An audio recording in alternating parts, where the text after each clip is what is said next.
Bonjour et bienvenue sur les ondes de RDL 68 pour le rendez-vous chrétien du dimanche matin. Alors aujourd'hui j'aimerais aborder un thème qui finalement ne plaît à personne, ni aux croyants, ni aux incroyants, et pour cause, je vais parler des épreuves. Personne n'aime être éprouvé. Et pourtant c'est une chose, pour ne pas dire un mal nécessaire. Voulez-vous obtenir un examen, obtenir votre permis de conduire ou un diplôme? Alors vous devrez passer par des épreuves. Le but de ces épreuves ne consiste en réalité qu'à évaluer où vous en êtes. Et un échec à l'épreuve n'est pas dramatique en soi. Cet échec nous permettra de faire le point et de savoir exactement où nous en sommes. Et pourtant, quel stress devient le nôtre au moment de l'épreuve, n'est-ce pas? Nous pouvons même être paralysés par la peur. Eh bien, il en est de même avec la foi. Affirmons-nous être chrétiens? Eh bien, soit, nous serons alors éprouvés. Notre foi doit être éprouvée, sans quoi elle n'a pas grande valeur. Malgré tout, moi qui vous parle aujourd'hui, sachez-le, eh bien, j'ai horreur des épreuves. En effet, les épreuves pour le chrétien sont souvent des moments pénibles, douloureux, où la souffrance finalement se trouve très souvent au cœur de l'épreuve. Toutefois, il y a des épreuves insupportables, des épreuves traumatisantes. Et il faut le dire, toutes les épreuves n'ont pas leur origine en Dieu. Ce que je veux dire, c'est que toutes les épreuves que nous devrons traverser ne nous sont pas toutes envoyées par Dieu. Mais où est Dieu alors? Pourquoi permet-il telle souffrance, telle épreuve, telle maladie, etc. Je ne me permettrai pas de répondre à la place de Dieu, là où un simple humain ne peut pas concevoir toutes les facettes des mystères divins. Je dirais juste que Dieu a promis d'être avec nous en toutes circonstances, bonnes, mais aussi surtout les mauvaises. Je me propose donc de vous soumettre quelques enseignements et réflexions tirés de la Bible, et ce, non dans le but d'apporter toutes les explications à nos pourquoi, à nos interrogations, mais plutôt dans le but de nous encourager ensemble à regarder au-delà des circonstances, au-delà des épreuves, et de fixer nos regards sur le Seigneur. Je vous propose ici une première lecture d'un épisode qui nous est rapporté dans l'évangile de Marc au chapitre 4, les versets 35 à 41. Alors pour bien comprendre l'épisode qui va suivre, il faut savoir que Jésus venait de passer de longs moments à enseigner la foule de ceux qui avaient soif d'entendre Jésus. Voilà, je lis. Ce même jour, sur le soir, Jésus leur dit « Passons sur l'autre bord ». Après avoir renvoyé la foule, ils l'emmenèrent dans la barque où il se trouvait. Il y avait aussi d'autres barques avec lui. Il s'éleva un grand tourbillon, et les flots se jetaient dans la barque, au point qu'elle se remplissait déjà. Et lui, Jésus, il dormait à l'arrière, sur le coussin. Ils le réveillèrent et lui dirent « Maître, ne t'inquiètes-tu pas de ce que nous périssons ?» S'étant réveillé, il menaça le vent et dit à la mer « Silence, tais-toi !» Et le vent cessa, et il y eut un grand calme. Puis il leur dit « Pourquoi avez-vous si peur? Comment n'avez-vous point de foi ?» Ils furent saisis d'une grande frayeur, et ils se dirent les uns aux autres « Quel est donc celui-ci à qui obéissent même le vent et la mer ?» Je vous invite à visualiser mentalement la scène. Jésus a passé de longs moments à enseigner la foule. Pour ne pas être pressé par la foule, Jésus s'était installé dans une barque et il enseignait depuis la barque. Mais voici que le soir arrive et il est temps que la foule rentre chez elle. Puis Jésus invite les disciples à passer sur l'autre bord, c'est-à-dire traverser le lac de Galilée, qui est immense d'ailleurs puisqu'on l'appelle aussi la mer de Galilée. Au début, le voyage se déroule plutôt bien, mais sur cet immense lac, entouré de grandes collines, il était courant que des tourbillons apparaissent. C'est ce qui va se produire. Et nous pouvons d'ores et déjà trouver une analogie avec nos propres vies. Tout va-t-il bien aujourd'hui pour nous? La mer est calme et nous sommes en paix. Mais voici que, de manière inattendue, une tempête se lève sur notre vie. Voici en effet qu'une épreuve, ou même plusieurs épreuves, nous assaillent, là, subitement, et nous voici désemparés. Le texte nous dit que l'eau commençait déjà à remplir la barque. Mais que fait Jésus? Eh bien, il dort. Et non seulement il dort, mais il dort très profondément. Et oui, Jésus, le Fils de Dieu, lui, la parole de Dieu faite chair, lui qui est Dieu parmi nous, a accepté de se soumettre à nos limites humaines. Il a voulu partager notre condition d'humain, tout en étant la parole de Dieu parmi nous. Oui, Jésus est Dieu parmi nous. Pourquoi a-t-il fait cela? Pourquoi Dieu est-il venu en chair? C'est ce que la Bible décrit comme étant l'incarnation. Pourquoi est-il venu sur terre? Eh bien, il est venu pour remporter à notre place les victoires que nous n'avions pas pu remporter. La victoire contre Satan, contre la maladie, contre le péché, contre la mort, et mourir sur la croix pour l'expiation de nos péchés. Ici, Jésus nous est décrit comme étant fatigué, au point de dormir profondément au sein de la tempête.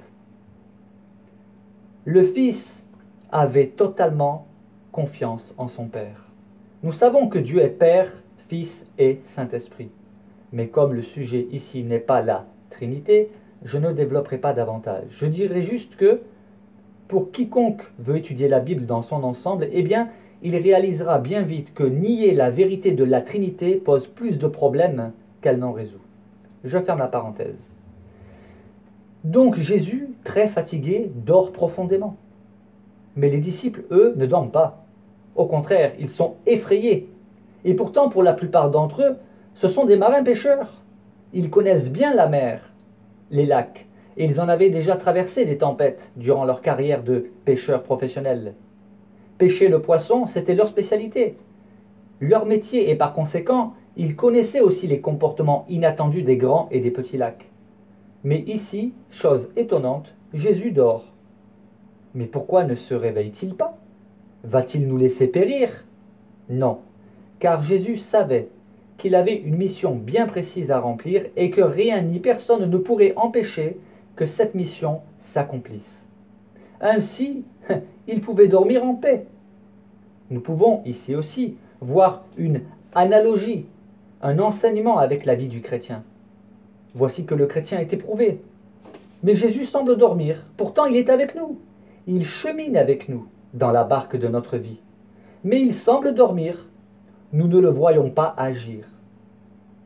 Au final, les disciples, que font-ils? Eh bien, ils réveillent Jésus et lui font des reproches. Ne sommes-nous pas faits de la même pâte que les disciples de Jésus? Ne nous arrive-t-il pas de reprocher au Seigneur son silence apparent? Ne lui disons-nous pas « Mais où es-tu, Seigneur? J'ai besoin de toi, et toi, tu sembles dormir. Mon épreuve te laisse-t-elle indifférent ?» Dans le cas qui nous intéresse aujourd'hui, les disciples ont eu peur. Ils n'ont considéré que ce qu'ils voyaient et ressentaient, comme nous avons d'ailleurs tous tendance à le faire.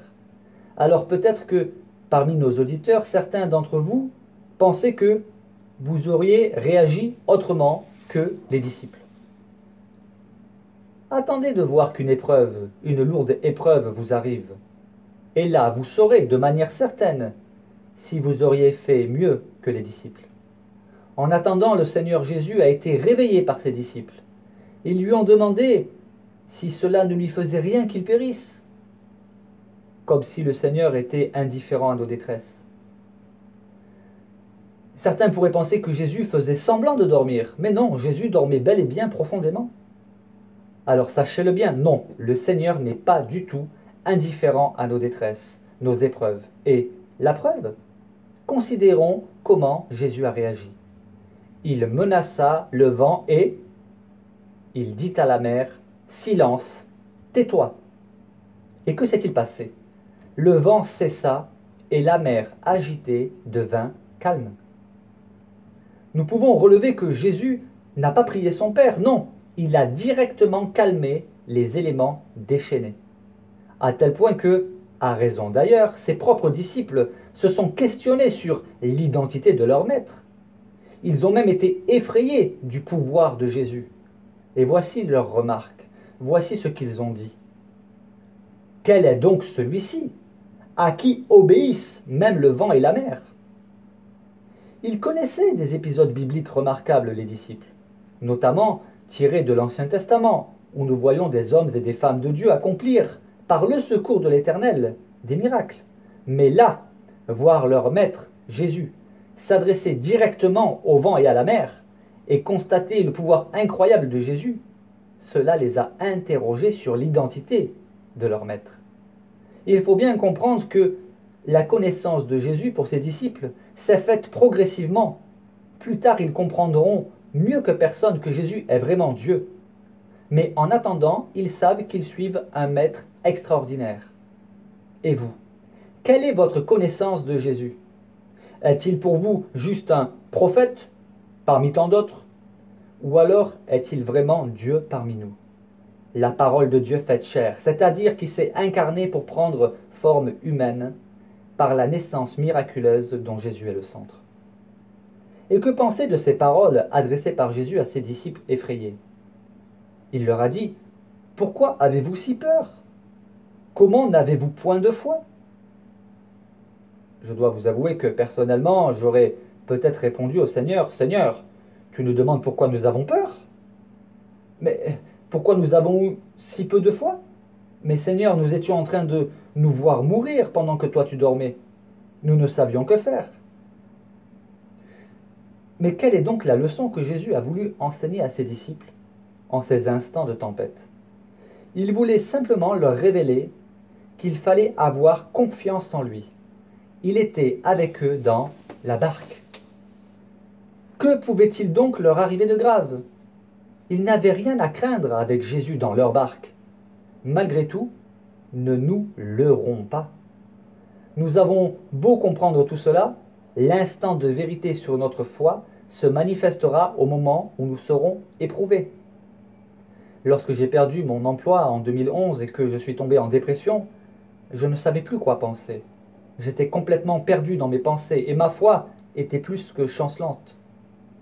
Mais aujourd'hui, je vois qu'en réalité, le Seigneur avait un plan parfait. Oui, il y a des choses que nous ne comprenons que tardivement, comme après coup. Mais au sein de l'épreuve, il en est souvent tout autrement. Allons plus loin et considérons à présent ce que, par exemple, l'apôtre Pierre enseigna, lui qui avait connu la peur, au point d'ailleurs de renier Jésus à 3 reprises. À présent, Pierre a compris beaucoup de choses, et voici ce qu'il a écrit dans sa première lettre, le chapitre 1, les versets 4 à 7.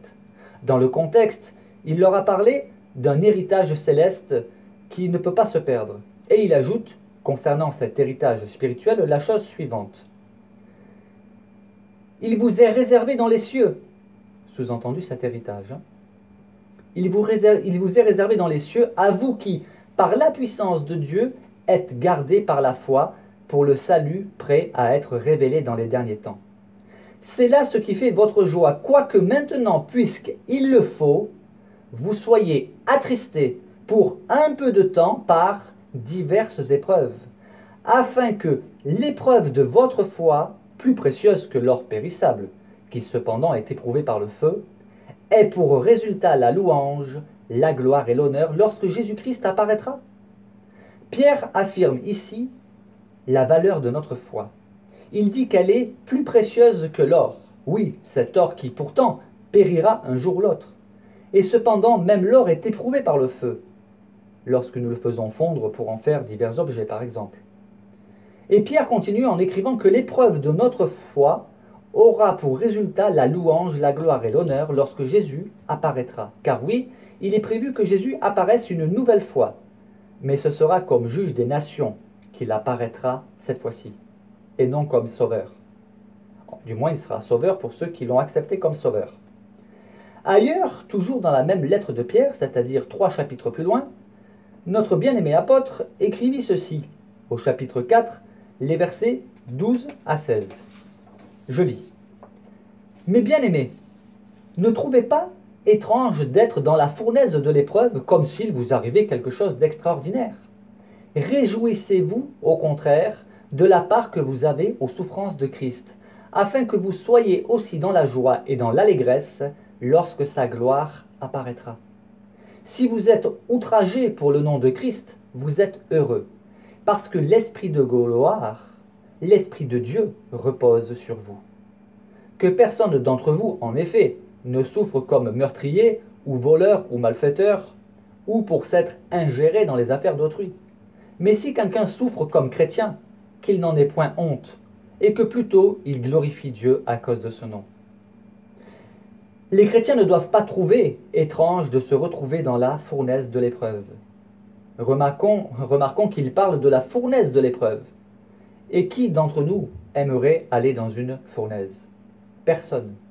Et pourtant, la fournaise nous purifiera de nos mauvaises motivations et de tant d'autres choses qui nous feront grandir finalement dans la sainteté de Dieu. Car nous avons un peu trop tendance à l'oublier. Dieu est saint, incroyablement saint. Comme le dit Pierre, il n'y a ici rien d'extraordinaire. Il va même plus loin en affirmant que nous devons nous réjouir. C'est dire si notre apôtre avait progressé dans sa foi. Il en arrivait à voir beaucoup plus loin que les apparences. Il avait été à bonne école avec Jésus pour maître.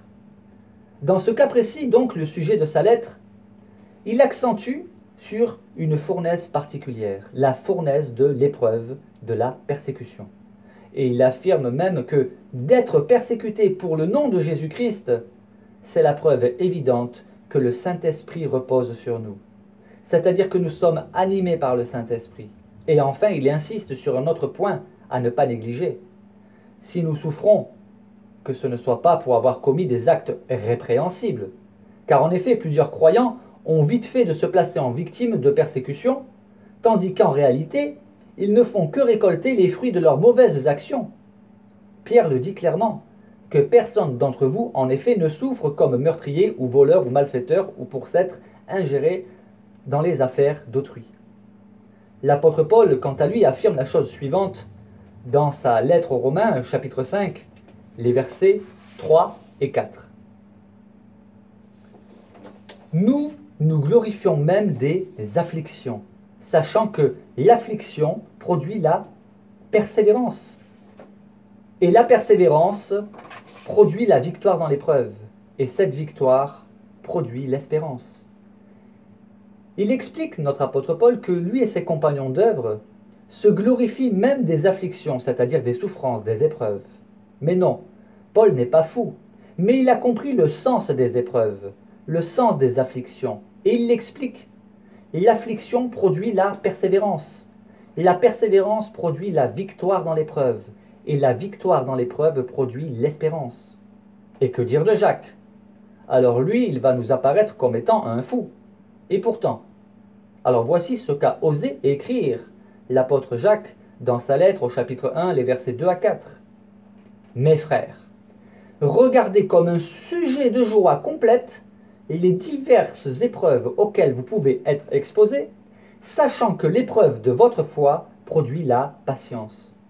Mais il faut que la patience accomplisse parfaitement son œuvre, afin que vous soyez parfaits et accomplis sans faillir en rien.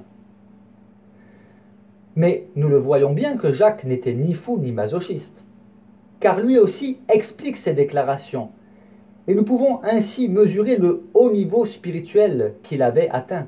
En effet, Jacques affirme que l'épreuve de notre foi n'est pas improductive, au contraire. Mais que produit-elle?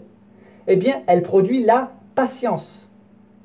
À moins que vous ne soyez quelqu'un de naturellement patient à supporter les difficultés, ici Jacques nous affirme que l'épreuve de notre foi produit la patience. Il s'agit du même mot traduit ailleurs par persévérance. Et il explique dans quel but il faut qu'il en soit ainsi, afin que nous devenions parfaits et accomplis sans faillir en rien. Autant dire qu'il s'agit ici d'un programme spirituel de toute une vie. Et toujours dans sa même lettre, au chapitre 1, mais le verset 12, Jacques parle d'une autre sorte d'épreuve, la tentation. Toute épreuve n'est pas forcément une tentation, mais chaque tentation est une épreuve pour le chrétien. Et ici, Jacques dit la chose suivante. Heureux l'homme qui supporte patiemment la tentation, car après avoir été éprouvé, il recevra la couronne de vie que le Seigneur a promise à ceux qui l'aiment. Supporter comment? Supporter patiemment. Il y a diverses sortes de tentations. D'ailleurs, en grec, il s'agit du même mot qu'épreuve. C'est uniquement le contexte de la phrase qui nous permet de savoir s'il s'agit d'une épreuve ou d'une tentation. Et ici, dans le contexte, il est bien question de tentation. Mais il faut la supporter patiemment, la tentation. Des moqueurs de toute époque ont cité cette maxime ridicule. Le meilleur moyen de résister à la tentation, c'est d'y succomber. Quelle erreur! Car celui qui succombe à la tentation en mangera les fruits amers. Et enfin, Jacques nous parle d'une récompense mystérieuse sur laquelle je ne vais pas m'étendre aujourd'hui, la couronne de vie. Plusieurs textes bibliques parlent de diverses récompenses. Cela pourrait faire l'objet d'un prochain partage biblique, mais ce qui est certain, c'est que les récompenses du Seigneur ne sont pas des récompenses de dernier ordre. Au contraire. Toutefois, ce qui nous anime, ce n'est pas de prime abord les récompenses, mais l'amour de Dieu. Alors voilà, il y aurait certainement encore beaucoup à dire sur ce thème, mais je voudrais juste conclure par quelques encouragements. Éprouvé, je l'ai été et je le serai encore et encore. Moi qui vous parle, sachez-le, je ne suis pas un héros de la foi, mais un simple serviteur du Seigneur qui veut annoncer les vérités évangéliques, bibliques, indépendamment de mes qualités ou de mes carences en matière de foi. Je ne me place pas non plus en donneur de leçons. Ce que je vous ai partagé aujourd'hui me concerne en premier lieu. Mais après avoir prié, afin que le Seigneur me communique sa pensée, l'idée de parler des épreuves m'est apparue clairement. Et je dois l'avouer, ce n'est pas un sujet que j'aurais choisi personnellement de gaieté de cœur, car j'ai horreur des épreuves. Toutefois, je me dis que le devoir du serviteur n'est pas de proclamer ses sujets favoris, mais plutôt la pensée du Seigneur. Et il m'a semblé que c'est bien le sujet que le Seigneur voulait que j'aborde aujourd'hui. Sans doute sait-il mieux que moi que c'est ce qu'il fallait que j'aborde aujourd'hui, afin d'encourager une ou plusieurs personnes qui se trouvent actuellement, présentement, au milieu de l'épreuve. Alors, je compatis si actuellement vous êtes dans une épreuve difficile, insurmontable, vous ne savez plus où vous en êtes. Sachez que le Seigneur est présent. Invoquez-le. Et si vous êtes dans le doute, n'hésitez pas à faire comme les disciples. Criez au Seigneur. Il saura menacer le vent et la mer. Alors à présent, je vous souhaite un excellent dimanche et je vous donne rendez-vous dimanche prochain, si Dieu le veut, pour un nouveau partage biblique. Et je vous propose à présent d'écouter ce chant qu'on a, à tort d'ailleurs, assimilé à un chant funèbre, mais qui parle de l'épreuve. Ce chant proclame cette prière, ce cri du cœur, « Plus près de toi, mon Dieu, plus près de toi ».